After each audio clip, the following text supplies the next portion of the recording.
Imagine waking up thousands of years ago. You are surrounded by a small group of humans. There are no kings, no presidents, no governments, flags, or nations. But your group still faces a dangerous question. Who should everyone follow? Who should decide where to move? Who should lead the hunt? Who should make choices when survival is at risk? A wrong decision could mean losing food. A bad leader could put the entire group in danger. Yet humans survived for hundreds of thousands of years, without elections, without official rulers, without written laws. So how did ancient humans choose their leaders? And why did some people gain influence while others did not? The answer reveals something unexpected about human nature. Because leadership did not begin with kings. It began with survival. For most of human history, humans lived in small groups. Around 300,000 years ago, early Homo sapiens lived in communities where cooperation was essential. At sites like Jebel Irhoud in Morocco,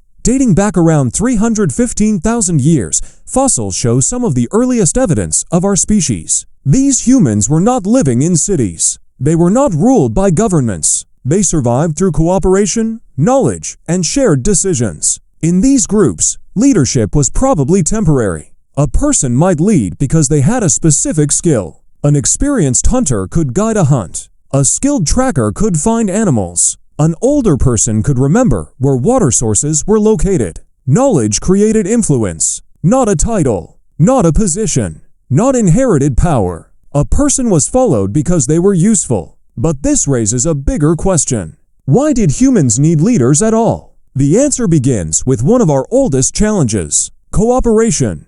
Humans are unusual animals. We depend on each other for survival. A single human is physically vulnerable. Humans do not have sharp claws. They do not have powerful jaws. They are not the fastest animals. But humans can organize. They can plan. They can share information. They can work together. Around 1.8 million years ago, Homo erectus was already creating complex stone tools and moving across large distances. Their survival required coordination. Someone had to understand the environment. Someone had to remember important locations. Someone had to teach younger members. Leadership may have started as a natural result of knowledge. The person who knew the most often became the person others listened to. But ancient leadership was very different from modern leadership. A hunter-gatherer leader usually could not force people to obey. They had limited power. If someone gave bad advice, the group could ignore them. If someone became too controlling, people could leave. Anthropologist Christopher Bain studied this idea in his 1999 book Hierarchy in the Forest. He argued that many hunter-gatherer societies actively prevented individuals from gaining too much power. Groups used social pressure to keep leaders from becoming dictators. A skilled hunter might be respected. They ate the same food. They faced the same dangers. They depended on cooperation. But something changed when humans began settling permanently. Around 12,000 years ago, many human groups started practicing agriculture. People began staying in one place. Villages grew larger. Resources became more valuable. Land became important. And leadership began to change. A person who controlled resources could gain more influence. A person who organized workers could gain more authority. The small-scale leaders of hunter-gatherer groups slowly transformed into something different. But this transformation created a new problem. The more humans gathered together, the harder it became for everyone to make decisions together. A small group could communicate easily. Everyone could know each other. Everyone could share opinions. But larger groups created new challenges. More people required more organization. More resources required more planning. More decisions required more coordination. Someone had to organize. Someone had to guide. Someone had to make choices. Leadership was becoming something larger. It was no longer only about skill. It was becoming connected to managing groups. Human societies were beginning to change forever. And that is when leadership started becoming something much bigger. As human groups became larger, leadership became more complicated. A small group of 20 or 30 people could make decisions through discussion. Everyone could know everyone else. Everyone could share opinions. But when groups grew into hundreds or thousands of people, this became much harder. Someone had to organize. Someone had to coordinate. Someone had to make decisions quickly.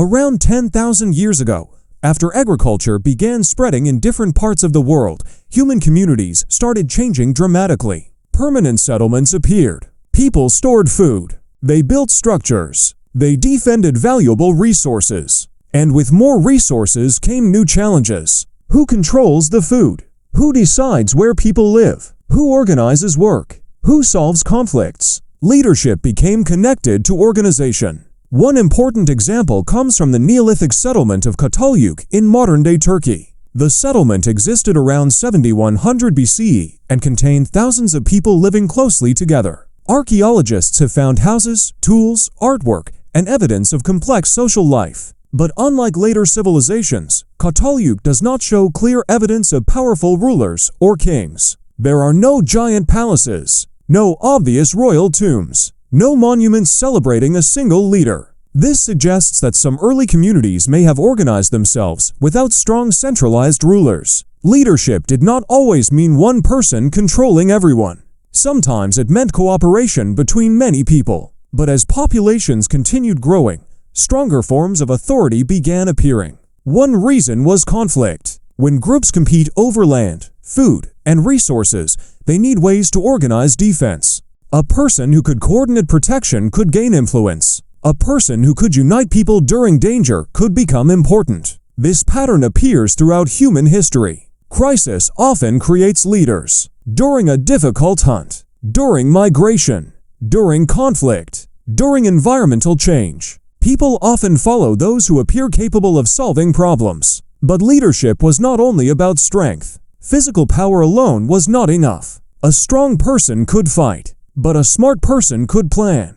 A knowledgeable person could predict seasons. A persuasive person could unite a group. Human leadership became connected to many different abilities. Around 5,000 years ago, the first large civilizations began appearing in places like Mesopotamia. This was a major turning point. Humans were no longer living only in small communities. They were creating cities with thousands of people. Managing large populations required new systems, officials, rules, organizations, and eventually, rulers. The first kings did not appear because humans suddenly wanted kings. They appeared because large societies created new problems. How do you organize thousands of workers? How do you collect resources? How do you maintain order? How do you make decisions for people who do not personally know each other? Authority became more formal. A leader was no longer simply the most experienced person in the group. A leader could now have an official position, a title, a symbol of power. But this created a new question.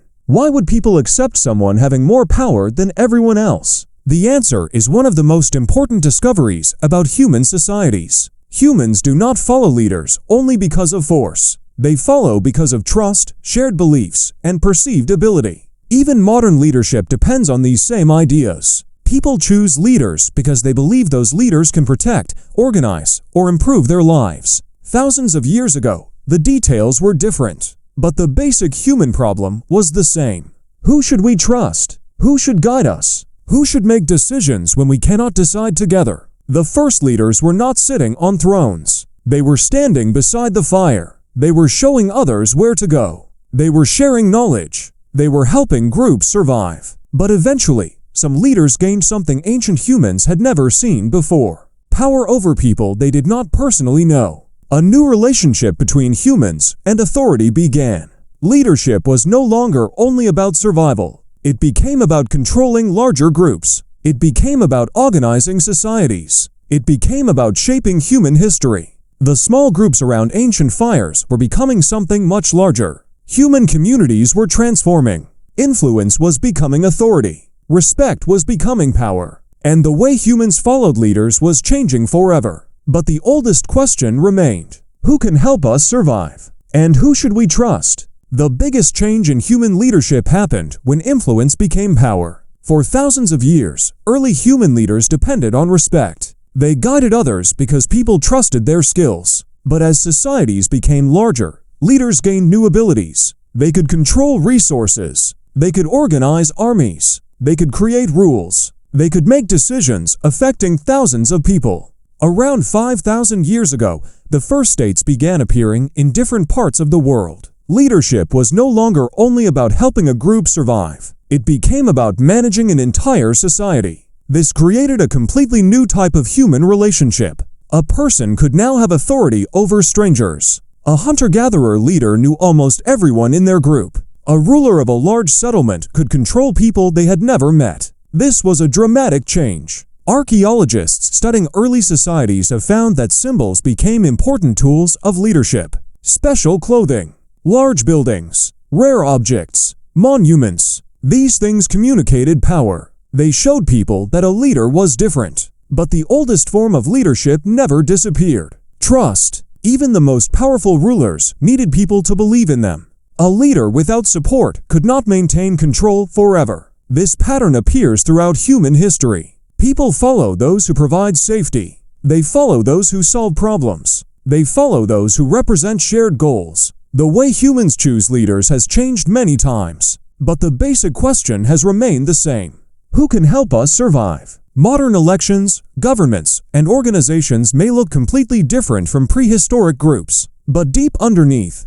humans are still solving an ancient problem: choosing someone to guide a group. The first leaders were not kings. They were hunters, trackers, healers, elders, people who carried knowledge. Around ancient fires, leadership was created through experience. A person who knew where to find water could save lives. A person who understood animal behavior could protect the group. A person who remembered the past could prepare others for the future. Knowledge became influence. Influence became leadership. And leadership slowly transformed as humans transformed. The story of leadership is not only the story of powerful people. It is the story of human cooperation. A species that survived because individuals learned to work together. A species that created groups larger than any other animal. A species that had to answer one question again and again. Who should we trust? From small hunter-gatherer bands to modern nations, humans have always searched for people who can organize, protect, and guide. The faces of leaders changed. The systems changed. The symbols changed. But the need remained. Before humans built governments, they built trust. Before humans created kingdoms, they created cooperation. And before humans chose kings, they chose the people who knew the way forward. Long before written history, humans were already making decisions about who to follow. Long before powerful rulers existed, humans were already searching for guidance. Leadership began as a survival tool. It grew into a social system, and eventually, it became one of the forces that shaped human civilization. Every society has faced the same challenge: finding people who can make decisions, finding people who can solve problems, finding people who can unite others. The methods changed. The environments changed. The human need did not. From ancient camps to modern cities, humans continue searching for direction. The first leaders were not chosen by crowns. They were chosen by experience. They were chosen by knowledge. They were chosen by the trust of their group. A leader was someone who knew the path, someone who could protect others, someone who could help a group survive another day. That simple idea existed thousands of years before governments appeared, before laws were written, before nations existed, before humans built civilizations. Humans were already choosing leaders, not because they wanted power, but because survival required cooperation.